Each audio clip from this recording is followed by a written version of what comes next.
Hey, what's up, everybody? Welcome back. It's another episode of Teed Up. I'm your host, Tyler Rothrock. 10 handicap, Tyler Rothrock, might I add. I'm still not knocking strokes off despite how many times I'm playing. I'm playing a ton of golf, and I'm not getting any better. It's the opposite of riding a bike. I always say that. It's not like riding a bike. I've played back-to-back days this past week and forgotten how to play golf. I think I probably swing different every shot. I think it's a different swing, but that's not what it's about. It's about being with your buddies.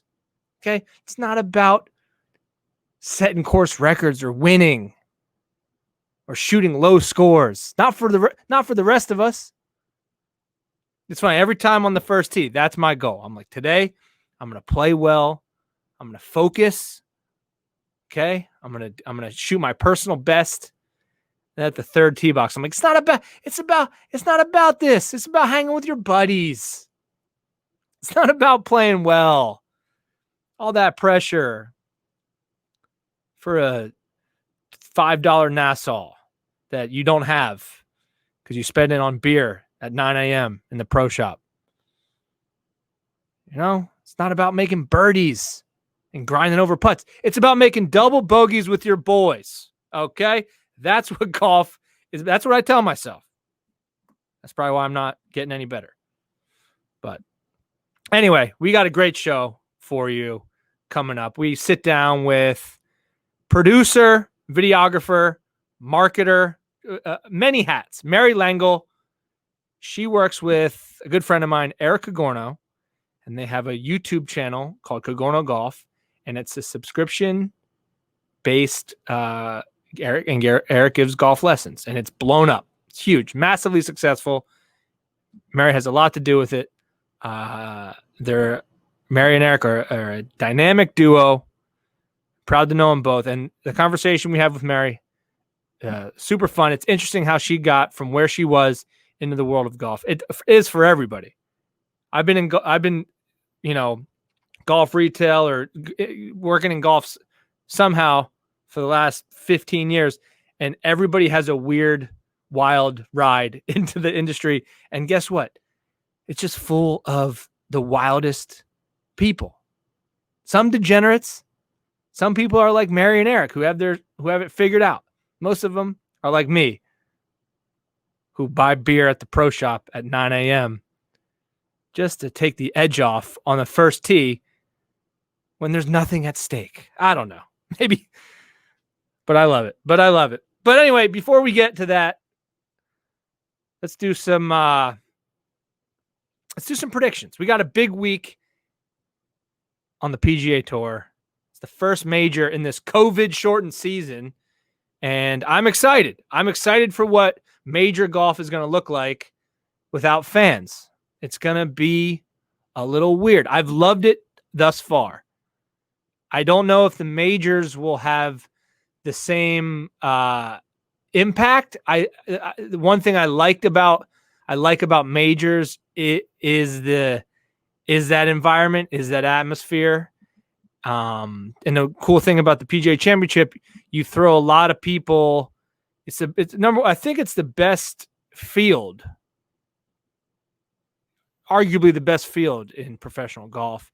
And also you have some people that have never played on a stage like that before getting thrown into that mix. There's a pro from Lehigh Valley, where I'm from in Pennsylvania, Alex Knoll, who's competing this week in it. And it's kind of, I wonder how he feels about it, right? Because on one end, there's less nerves maybe because there's not all those fans lining the fairways and all that added pressure. But at the other end, it's like you're not getting the full experience. You kind of, how many times are you going to be in a major championship? I'd be interested to know how he feels about it. But maybe it'll help him shake off some of the nerves, and maybe he'll win the damn thing. Who knows? But unfortunately, no offense to Alex, he's in my top 5 picks for the weekend, but I'm going to go with Gary Woodland to win it. Yep, I'm going to go with Gary Woodland to win it. I think he's due. It's in the Northwest. He's very familiar with that area. He's done well before up in that area, and I just think he's got the game for San Francisco. Harding Park, he keeps it low. He hits it through the wind. It all depends on the weather. If they have some terrible weather, the scoring is going to be a little bit more difficult. I think I heard Jordan Spieth say if the weather is what they played in the practice rounds, then they're like 10 under. He's thinking 10 under will be the number to win. But I got Gary Woodland winning it at 14 under. 14 under. Gary, do not let your boy down. You played hoops. I played hoops. You play golf. I show up to golf courses with clubs and I swing. So we have a lot in common, pal. If you can't pull it off this weekend, I will play you one-on-one. Okay? But Tiger's back. That's another, Tiger's in the mix. Whenever he's there, he's got a chance to win. But I've read that he's thinking about changing the putter out. Not going to do it. Not going to do it, Big Cat.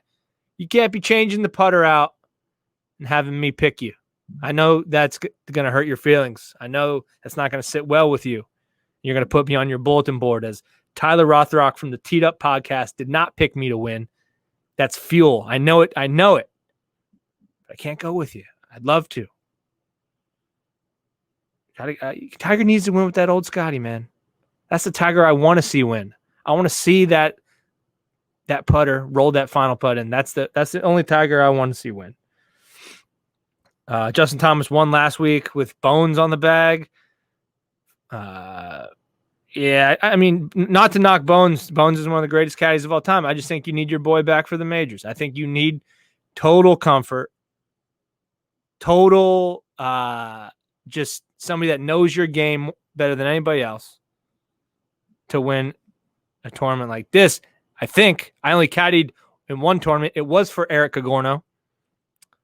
And I tell Mary that story in the podcast. I was in community college.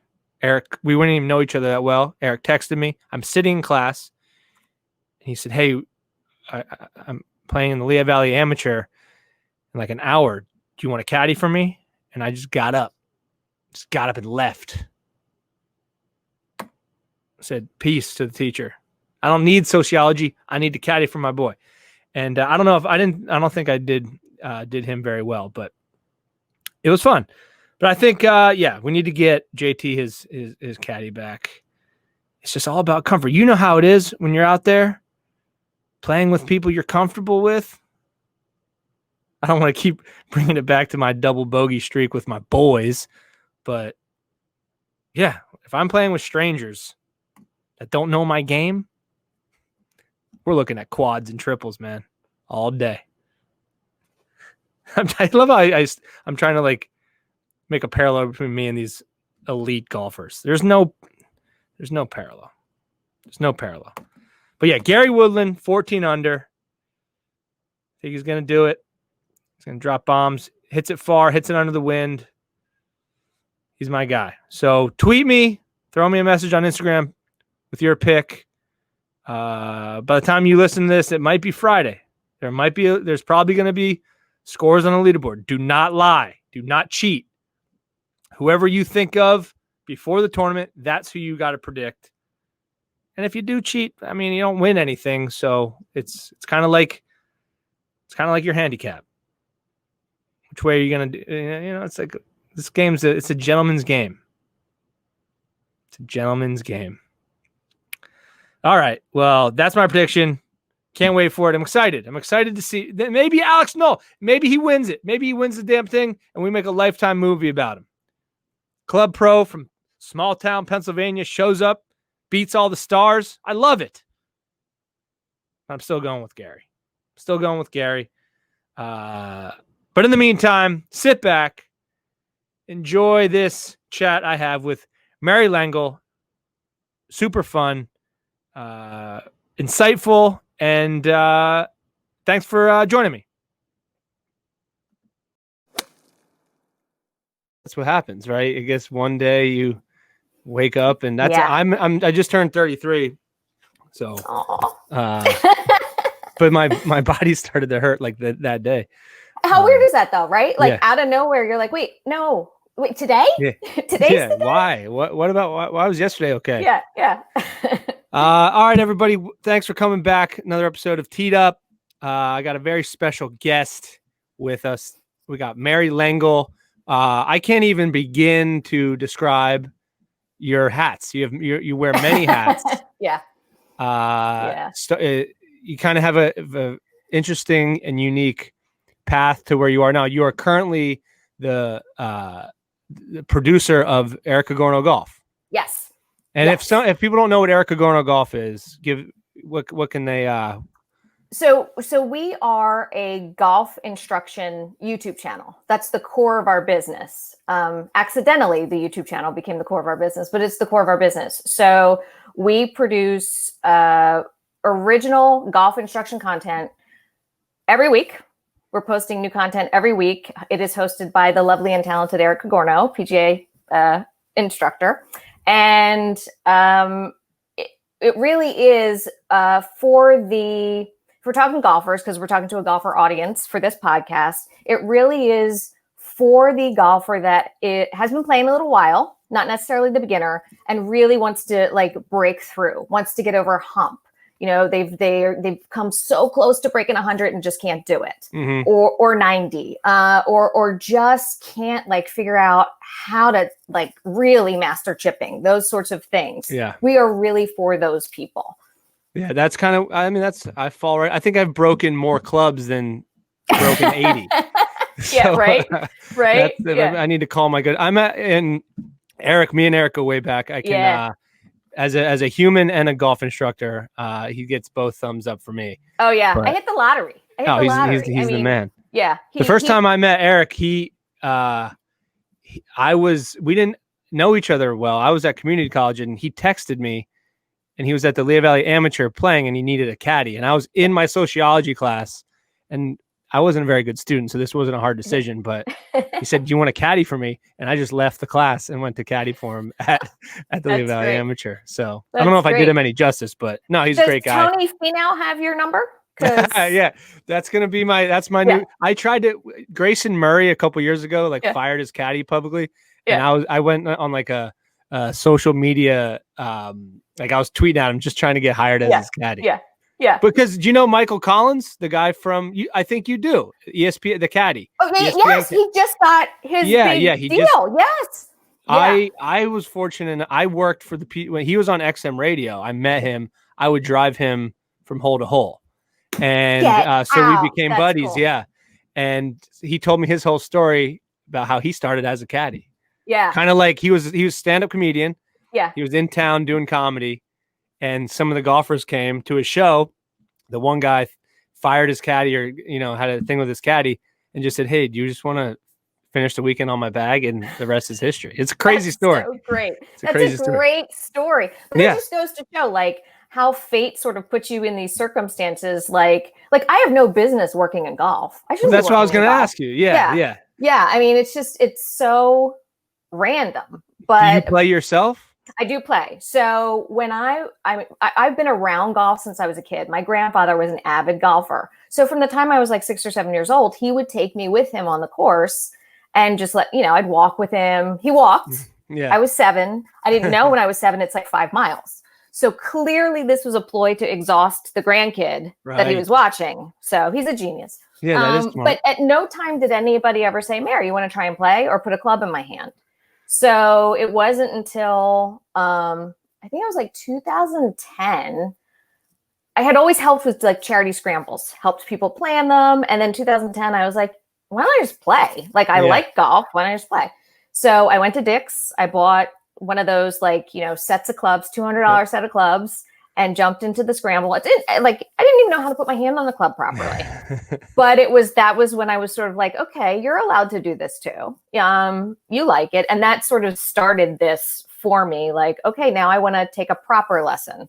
So I did the Get Golf Ready program, which for any beginner, I think highly recommend Get Golf Ready. And although I didn't do it, highly recommend Operation 36 for anybody if they're a beginner or want to improve skills or learn the game.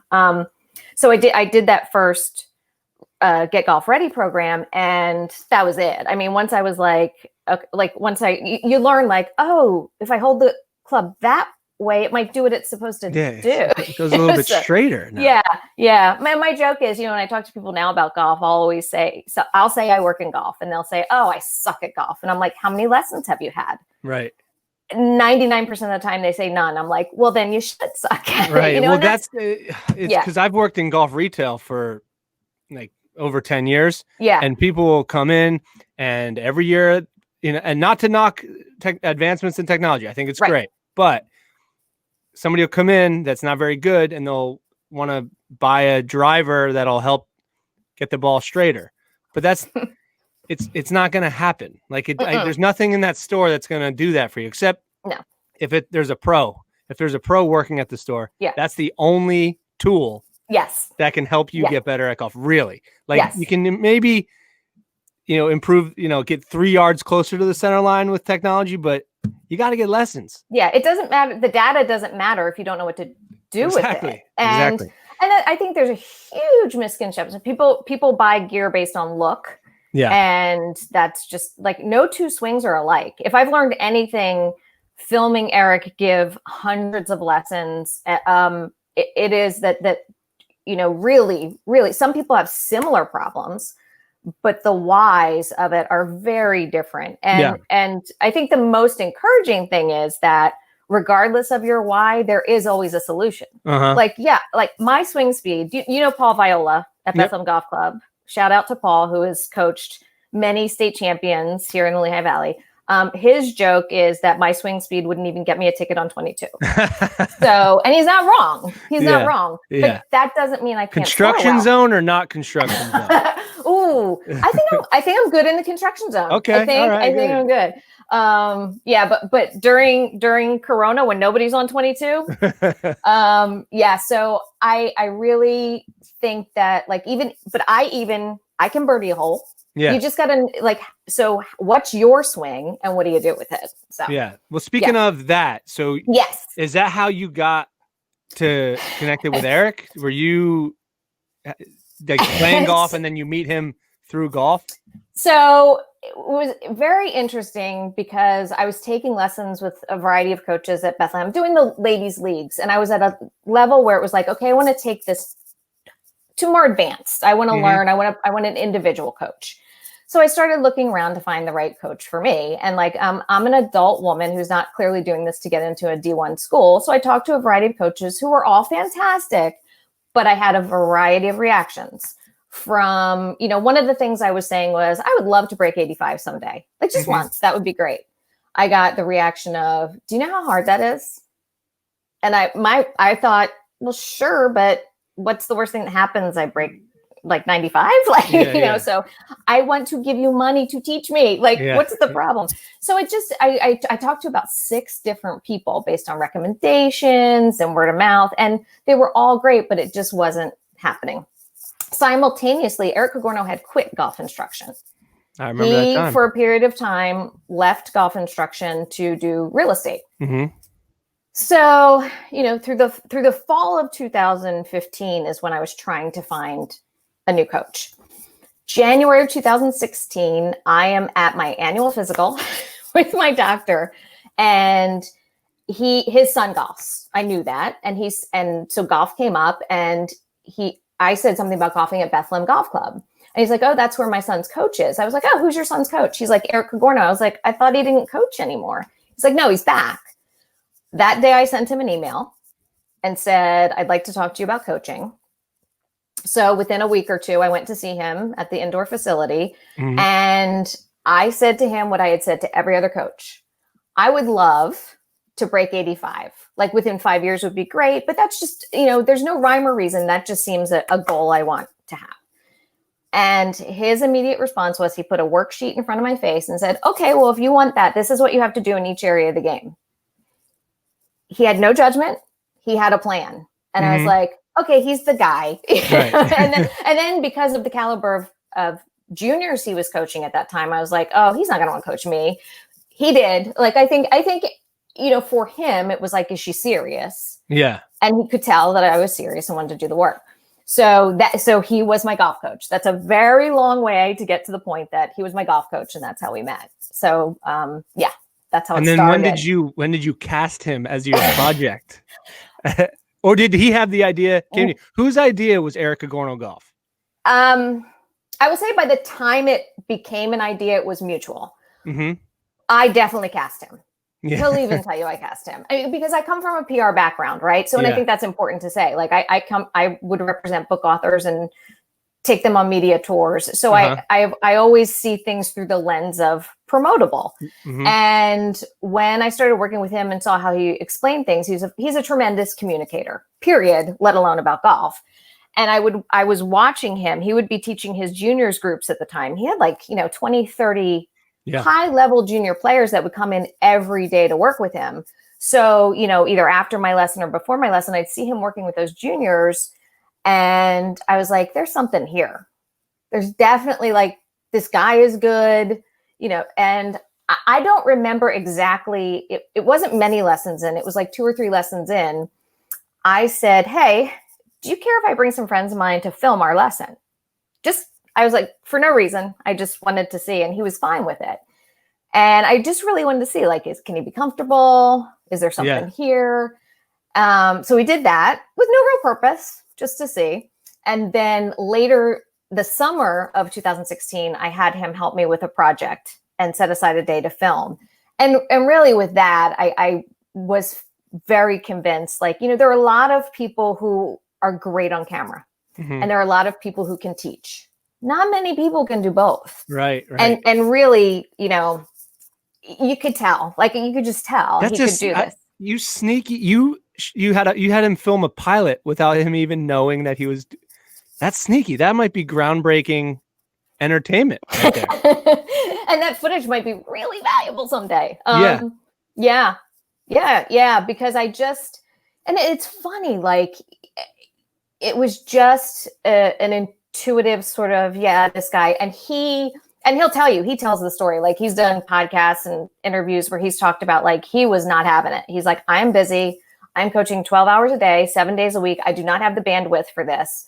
So finally what happened was we worked together from January through the whole summer. And then finally, I want to say October of that year, he texted me. He's like, okay, all right, let's try filming. And we didn't know what that meant. Right. But he said, I have no time. So basically you can film me giving lessons. And that's what we started doing. We started just me following him with a camera and filming the lessons. And through the process, really me learning so much too. A golf instructor's job is really hard. Yeah.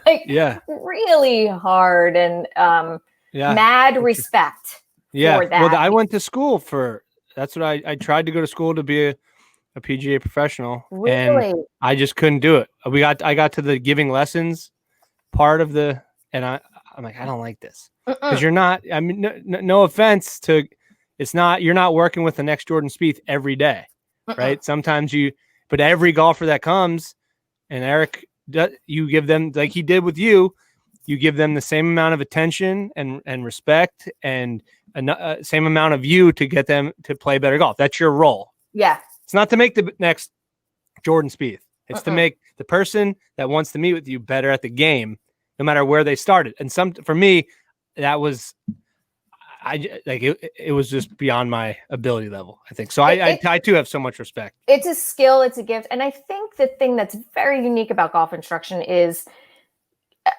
from 1 hour to the next, you might have Jordan Spieth type kid. And then you have me, right. And it's to shift. You got to shift. You have to shift your mind. And for each one, you have to be equally as on. Right. Yeah. And that's exhausting. You can't be like, oh man, this person's not hitting it. I liked watching the Jordan Spieth kid better. Well, you still got to make them better. Yeah. That's why they're here. That's your role. Yeah. And I think that's what's been fun as this has transitioned into more like online instruction with like a membership site and stuff, watching him translate this to online. Like YouTube was the first step of that to prove it was possible. So it's been fun to be able to create that sort of avenue for his talents too, without him having to be hour after hour after hour. Talk a little bit about that, the success, because there's some people I'm sure that are critics of the model because you can't golf instruction is kind of specific to the person. But what are some of the benefits and what are some of the to those people that are skeptical? What would you tell them about that, about Eric Cogorno Golf and about the model of you can go on and get online instruction and, be a member of somewhere and improve your game? Yeah. I think first and foremost, the most important thing to say is that everybody needs a coach. Everybody needs a coach. You can't pinpoint your priorities and what to work on and come up with your own practice plan. I mean, the pros aren't even doing that, right? They're good and they're not even doing that. I think everybody not only should have a coach, but deserves to have a coach. And they're out there. There's plenty of them out there. I think what I found, and I'm just going to talk about my personal observations. As a student of a golf instructor for many years, I was going once a week. Now that I've stepped back, and I don't, because I don't have time to play and practice anymore.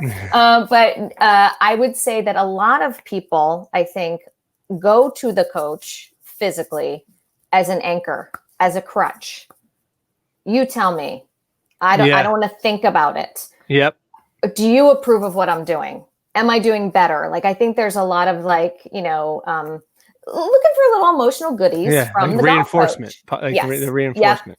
And I think what's very interesting, what has proven out now with Cogorno Golf, the membership site is you don't need to be physically there with them. A coach needs to see your swing to make determinations. And Eric's always been great about that. Like, people will ask random questions. I'm hitting it left. Why do you think I'm hitting it? He's like, I got to see your swing. So, the way the process works with our model is members submit a swing once a month. They have the option to do it twice a month, but once a month. It's a face on down the line video. And then Eric reviews it and says, okay, based on what your goals are, based on what you're seeing the ball flight do, because he does ask a series of questions also, here's what I think the main priorities are. Like, here are all the things going on, but here's what we're going to focus on. And then he takes them through for the next 4 weeks. This is what I want you to do. And it's a full-on prescriptive practice plan.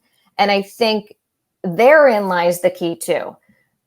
You don't leave a golf coaching session oftentimes with okay, I'm going to get a bucket. And for the first 20 balls, I'm going to do this. And for the next 20 balls, I'm going to do this. The way that Eric coaches and the team coaches at Cogorno Golf is very much a plan to follow, not go hit balls and make sure they don't slice them. And I think that works. And I think it's proven out. I mean, and it's also empowering people to start to recognize their own patterns and coach themselves. And if, the way we're going to grow the game is if people have fun. Like, if people are frustrated, like throwing clubs, they're not going to keep paying for golf. Right. And quite honestly, it's one of the few things people can do right now. So they better, if we want to keep them engaged, you need some of that positive reinforcement. And it has been awesome to watch people who I think didn't realize they could figure some of this stuff out, do that, and then come back and tell us, like, I had a goal to break 80 and I did it within the first 2 weeks because I started working on the right things. Yeah. That's cool. So it's working. Is it for everybody? Probably not. I'm sure, for the people who need an in-person, that's great. That's awesome. Yeah. I love the drill. I love that drill aspect of it. Because a lot of times you could, like, even me, I've done golf club things. I could tell you why the ball's going left, but because it's, your face is closed, but I can't tell you how to not have your face closed. Right. That's the whole point. That's where the money is, right? Yeah. You could see that. And sometimes a lot of instruction or advice, even if I'm like golfing with my friends, they're like, why am I hitting the left? Well, your face is closed. It's going to go left. Well, how do I not do that? You got to go talk to Eric. Talk to somebody that has a drill in mind that you can repeat to not do that and anymore. based on your root cause. Yeah. Like my face too closed is for a different reason than, your face too closed. It's, exactly. Sadly, it's usually too open.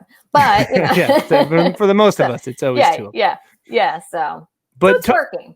It's working. You talked a little bit about growing the game, and that's kind of, the whole point of doing this show. I'm very interested in growing. Like, the game of golf has been so good to me. And I think for a while, not that the game was shrinking, right? I think we have less time to play this game, and we have less money to play it. Where do you see the future of golf being in your position? Seeing you're touring the country, you're talking to pros, you're talking to people all over the place. Where do you see the game of golf going? Is it going to be maybe more of a virtual experience? Can you play golf? Can we have a tournament where somebody's submitting their scores online, and we can watch? I don't know. Where do you see it going? Yeah, it's I'm highly encouraged by the performance of not only our YouTube channel, but the other YouTube channels from the guys who are more fun and vlog, like a Rick Shields or somebody. That's positive. They're only growing, so that's happy. I like that. Are you saying that Eric's not fun? No, Eric's so fun, and he's the funnest. Yeah. But like Rick is more like, let's just go be crazy and talk about gear. Mm-hmm. And Eric's every man's golf coach. Come on. Yeah. We've tried vlogs. People just, and people don't watch that, and they don't watch putting. They say they want putting, and they never click on the video. Nobody practices putting. Myself included. I hate it. I love putting practice. Do you? I do. Then you're going to break 85. You probably already have. Well, see, I love putting practice, but I would have to do it.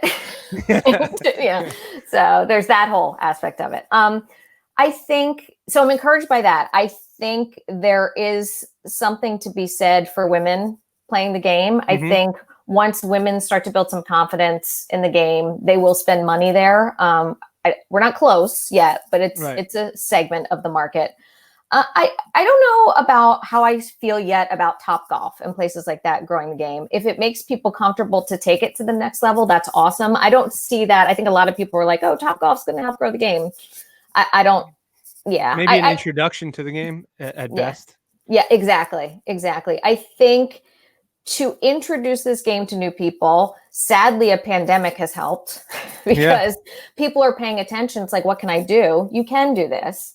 I think there has to be a lot of more energy spent on making the game of golf attainable for people on several levels. First of all, skill, like it can't be so hard for people, so what does that look like? I think it does look like programs like Operation 36, where it's like let's back this up and help make this easier for you. I think it is access to information like via YouTube that will help, battle that. I think that kind of exposure is great. I think from just a course perspective, my fear is like, you said we traveled the country, and we did. And it was very interesting in some of these cities that we went to when we needed a place to film. It was a little challenging to find a course to film. And that part scares me, the physical locations. And is there a place for people to play? So from that perspective, I think and hope over time that maybe courses can come up with ways. I know there's been a lot of push for like 9 and dine when we could dine, but I think that's smart. I think even if there is a 3-hole warm up primer, like things like that tackle the time and money issue. If you can come up with things for a price point, I still think a game of golf or round of golf is typically very, very reasonable for what it is.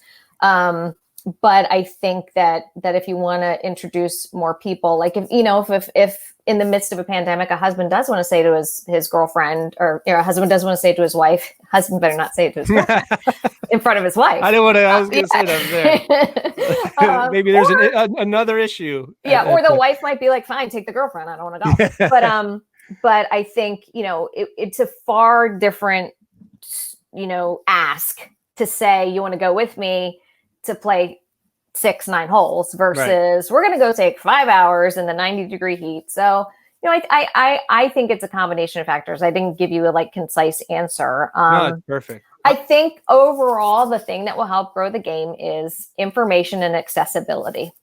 Yeah. I'm a huge 9-hole guy. Yeah. I love playing 9 in and out, walk too. I think same. It's great. Yes. It's quick. Yep. But let's talk how your background, you said, was in PR. And then we have your story from meeting Eric forward. How about getting to the point where you're working in PR to wanting to do video? Yeah. So I worked for Rodale, which was a Lehigh Valley institution, in their book division doing book PR. And it was awesome. I got to, book authors on media and go on book tours with them. And it was fantastic. And then in about 2003, I realized this has been great, but to keep doing the work that I love, when you're in a corporation, it's like, okay, well, I'm going to get promoted, but that means I have to sit in more meetings. Yeah. And the part of this job that I really like is the physical hands-on work. So at that time, I said to my boss, I love the work I do here. I have to leave here to do it the way I want to do it. And to her credit, Cindy Ratzlaff, I got to give her a shout out, said, what can I do to help make that happen? And help set me up with a freelance contract with them. And I started doing PR freelance. So it was awesome. I got to work with a variety of publishers and authors, and it was great. And then about 2007, 2008, as social media starting to amp up, as more of the television and different media outlets are starting to hire their own health experts, so they weren't booking people I was trying to pitch. There was just a combination of factors. And then ultimately, I worked on a project that, while the project was very successful, I was left actually not getting paid out of my contract. So it was sort of a very big sign from the universe. This is, this is not where you need to be anymore. Go ahead. Is that something that was unique, or was that something that you would have had to almost consider if you continued in that industry? Is that maybe a thing that could happen? Because I know in comedy, there's times there's bookers, that are just kind of not in for your best interest, and they might just not pay you. That's the thing you understand. Was that something that might have happened had you, or is that just kind of? That was that one. It was very unique to that project. And I think that's why it did resonate so loudly with me, because it was if that project can have that kind of success and I not get paid for it, then this is not where I'm supposed to be. This is just, and I think I was just depleted. My stock phrase to everybody when I started to change was, I'm not above it, but I'm over it. Right. I've done it. And it's just a feeling. It's I can do this. It's not that I think I shouldn't be doing this, but it's should I be doing this? There are a lot of things I can do. I can, if you put a full dozen donuts in front of me, I can eat them. It doesn't mean I should. Yeah. So, and that was sort of my philosophy. Okay, I can stick with this. Am I going to be happy? Am I going to be fulfilled? Is that fair to the clients? It didn't make you feel good. Which is what are we really doing then? What are we really doing? And I always, always, always loved the TV aspect when I would go with clients to television, loved production. For years, had asked my friends in production, teach me. And I think to them, it was their day job. They're like, you don't want to do this. They would see me roll in with the car service and the client. They're like, you don't want to do this. And then finally, I took it upon myself. I signed up for a 4-day video production boot camp in New York. And that set everything in motion for me with video. So in 4 days, you kind of got the boots on the ground. But how much of what you do and are doing are you learning as you go? So if somebody out there is thinking about maybe trying something like this, myself included, I've been trying to, I'm obviously on my own a little bit more. I'm doing my own stuff. It was overwhelming. Yeah. learning things that I didn't have to know before. Now but you chip away at it and you start to gain more confidence. Yeah. Is that still happening every day? Every single day. Like the things that I've had to master and learn on the fly are ridiculous. There are times where I'm like, you used to just sit on the phone and send emails. What are you doing? But I think that's the part I love. I've always loved learning new stuff. I'm not big on I think that's why I love golf as a hobby, because it's like, okay, I'm going to do better next time. I'm always trying to beat something. And I think I like the practical learning aspect of things. So, oh my God, let's find a way to whittle this down. I mean, every single day from the moment I started this, especially with Eric, like if we go back, I literally Googled how to start a YouTube channel. Because there's no, you're not following a model. Like if you would do a TV show, there's kind of like a rule book or, but you're doing what you guys did is not like, you just kind of you got to figure it out as you go. Yeah. And what I would say now to someone starting out, like if somebody wants to we'll just use YouTube because that's what I know and it's available to everybody. I think I would say not perfect is better than never done. And so use your phone, use your phone. If I would have to pick one thing, because that's the other thing too, like people will spend gobs of money on gear that they don't even know how to use because they think they need it. The reality is the phones now are amazing camera wise. I would always recommend good audio because I think audio is a key factor. If you're watching anything on a screen and it's beautiful, like there's two people in front of this amazing beach sunset, but you can't hear what they're saying, are you going to keep watching? No. Yeah. Even if it looks beautiful. So audio is a big deal. I would say if you're going to invest any energy in learning something or buying something, it would be audio. And the rest is really take your phone, figure out what you want it to be, find your voice before you worry about the gear and all of that stuff. Because at the end of the day, it's about the human. Yeah. Really the gear, all of that is just the vehicle to connect humans. And you got to start with that and live there first. Yeah, for sure. And, your success with Eric and you guys, you've had success. You've been in Forbes magazine. You've done a nationwide tour. Yeah. Hundreds of thousands of views, 100,000 subscribers, millions of views, right? Yeah.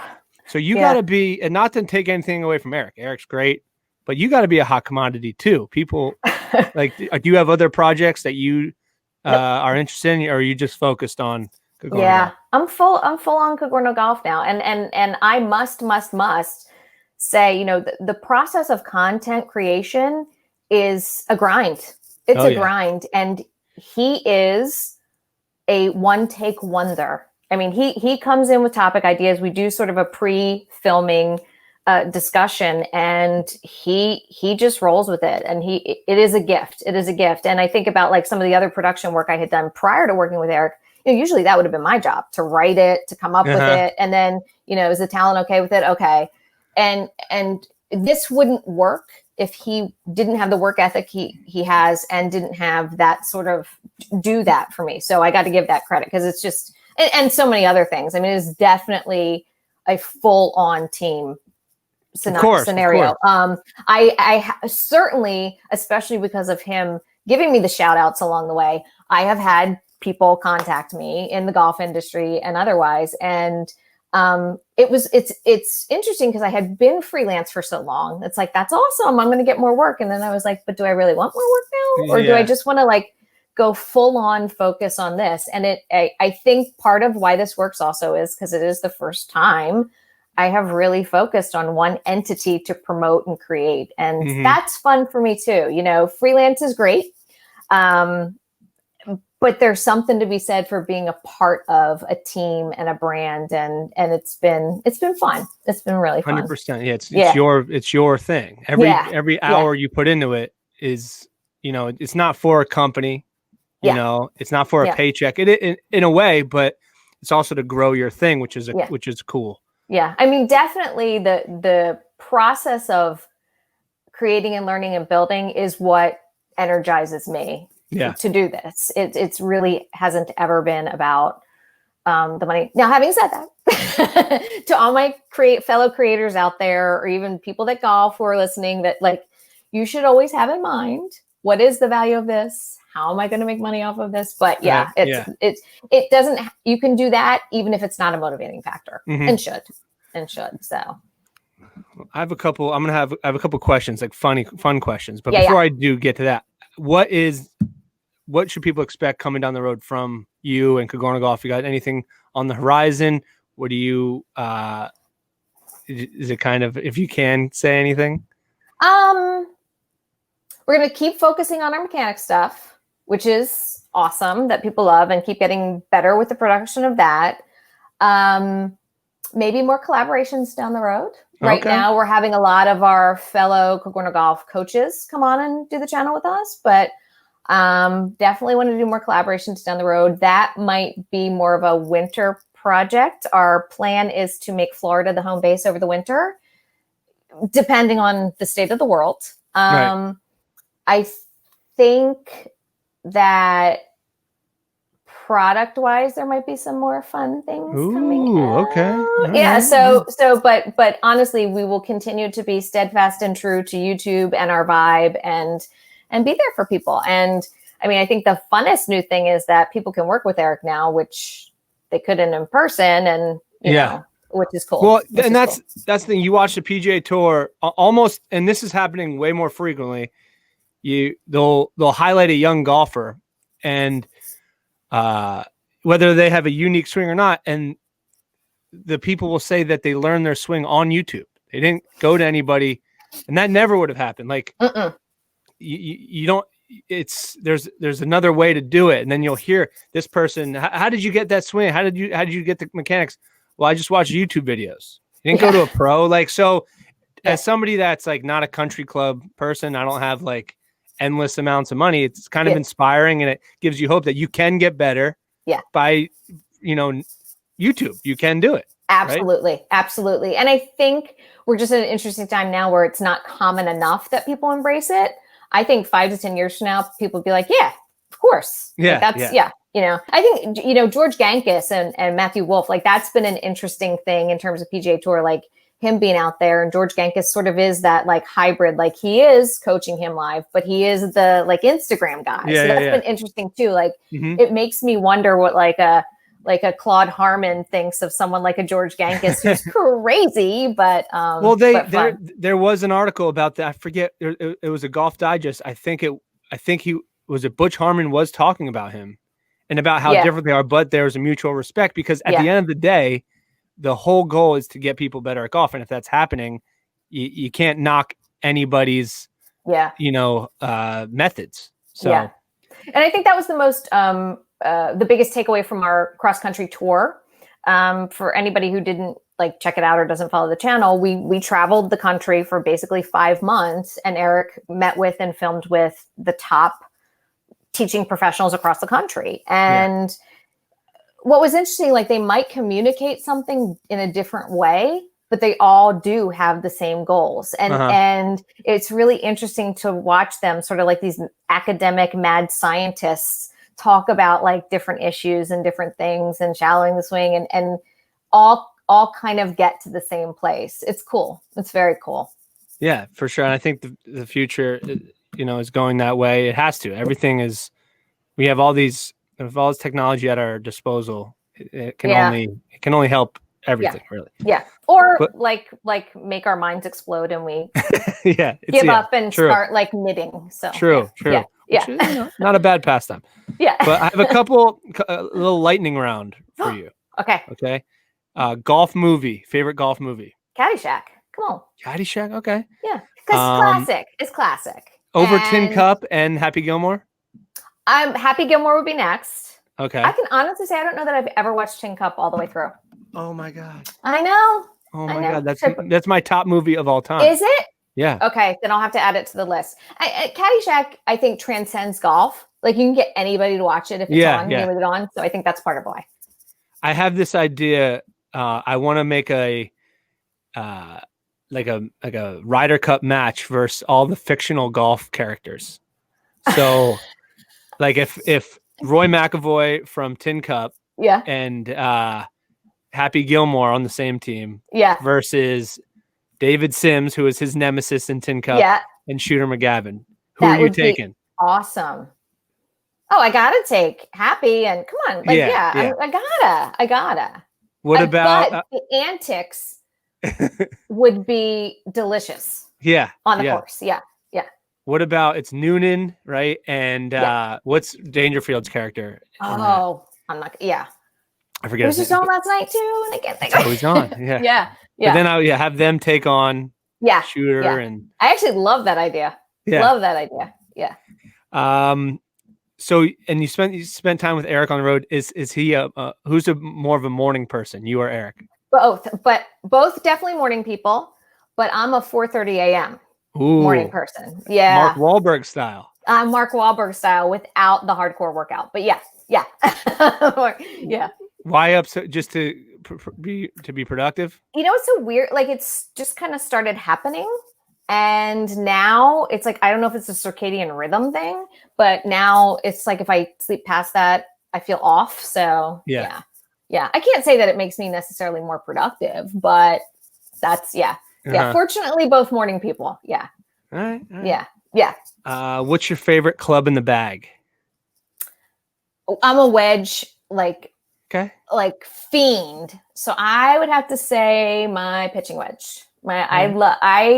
That like 50 to 65 yard shot is like, I just feel completely confident with that shot. I don't know if I love that shot because I don't have to use as much lower body. I love that club. Love it. All right. And last one, dream foursome. And where are you playing? You're on the spot. Okay. We're playing because I would love to play it, and we saw it. We were in Pebble Beach at Monterey Peninsula Country Club. So that would be my first want to play that course choice. I know there's amazing places all over the world, but I would like to have the opportunity to play that. Back up from our tour, Superstition Mountain in Gold Canyon, Arizona. Stunning. Dream foursome. Well, I wouldn't hate, and I did sign up for the charity auction thing, but I clearly didn't win. Bill Murray, Justin Timberlake, and then Justin Thomas. Yeah, that'd be a good one. I think that would be festive and fun. Sorry, Eric, I'm with you every day. I just think that would be so fun. So fun. I agree. Like, how about you?